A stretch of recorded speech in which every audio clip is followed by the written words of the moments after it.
James had slipped and fell because his shoes were wet, slippery, and he had hit his head. On a February evening deep in the Ohio forests, Britney and her boyfriend devised a plan to abandon her 6-year-old son, James. As they sped away, James was tragically caught under the car, leading to a horrifying and fatal accident that would haunt them forever. How could a mother let this happen?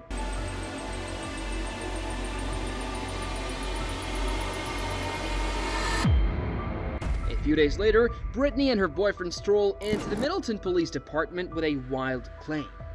James is missing. They put on their best worried faces and tell the police their fabricated story. But the police, being sharp, notice something's fishy right away. The couple's story is full of inconsistencies, and their nervous behavior isn't helping their case. So, what do the police do? They decide to split them up and take them into separate interrogation rooms. This is where the real detective work kicks in. The detectives are determined to get to the bottom of this twisted tale. They know something's off, and they're going to dig until they find out what really happened that fateful night in the Ohio woods.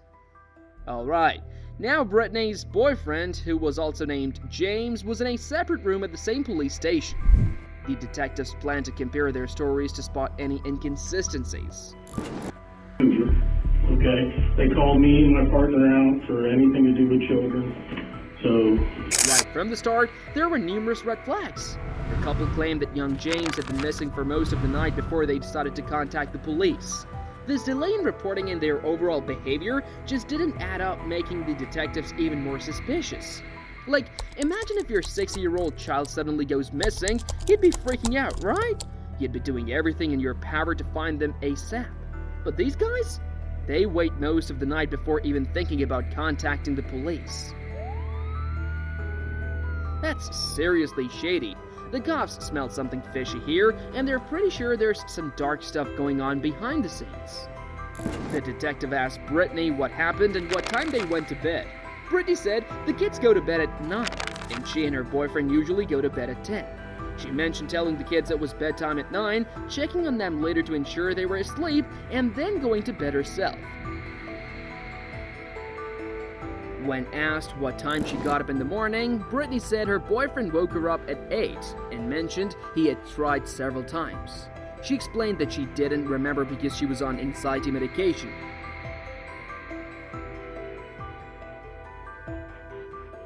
The detective then asked them about drug use.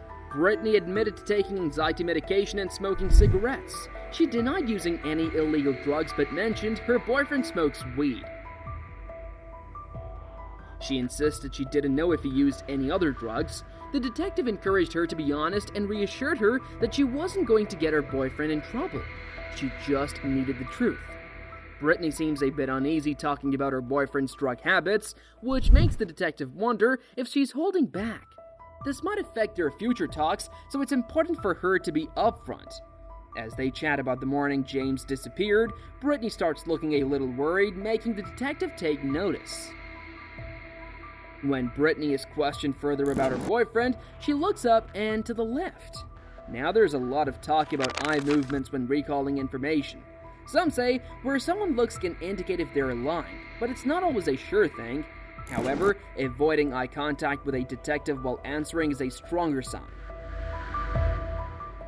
Most people associate eye contact with trust, so it's tough for them to maintain it while lying. On the other hand, those telling the truth often look directly into the detective's eyes to seem more genuine. The detective finds it concerning that James has gone missing before. It could be that he's just an adventurous kid who tries to wander off whenever he can, but it could also point to a more serious issue like abuse or neglect at home. Either way, it's adding to the detective's suspicions. Britney starts dodging questions about her boyfriend's drug use. However, if she agrees to take a polygraph test, the truth might finally come out.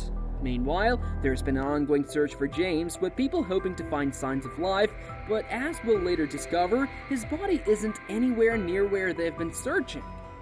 Now, Britney finds herself in a position where she might start doubting what James has told detectives in the other room, and eventually, she cracks. Even as Britney edges closer to the truth, she continues trying to deceive the detective by insisting that getting rid of her kids isn't something she would ever do, despite being guilty of precisely that. Here's the deal. If James just bumped his head, why not get him checked outright? Britney's kind of scrambling to deflect blame from herself, but the real story? Well, supposedly, Britney decided she wanted to ditch her kids for good, all because of her boyfriend's supposed wishes. To get this, Britney and James drove their 3 kids to Rush Run Wildlife Area in southern Prial County. But here's the twist. They had a change of heart and decided to ditch only their youngest, James. But as they attempted to drive away from the park without him, James tried to grab onto the car. Tragically, he was dragged under the wheels. It's heartbreaking, really. The accident ended up taking James' life, and when Britney and James came back, they found his body on the road. It's like the detective's gut feeling was spot on all along. Once back home, Britney and James placed the 6-year-old's body in a spare room before making the decision to dump it off a bridge spanning the Ohio River. Regardless of the validity of her story, Britney has now confessed to the detective that James is dead. The top priority then was to locate him, and after Britney revealed the details of how they disposed of his body,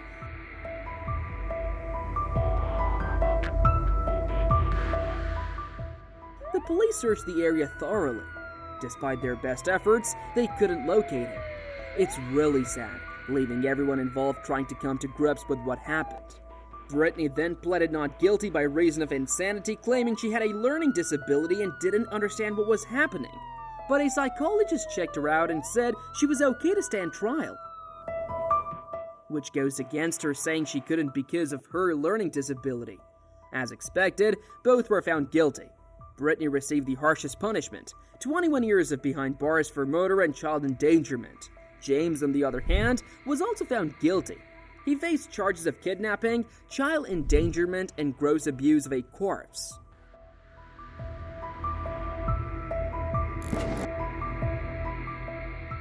His sentence? The maximum sentence of 19 years.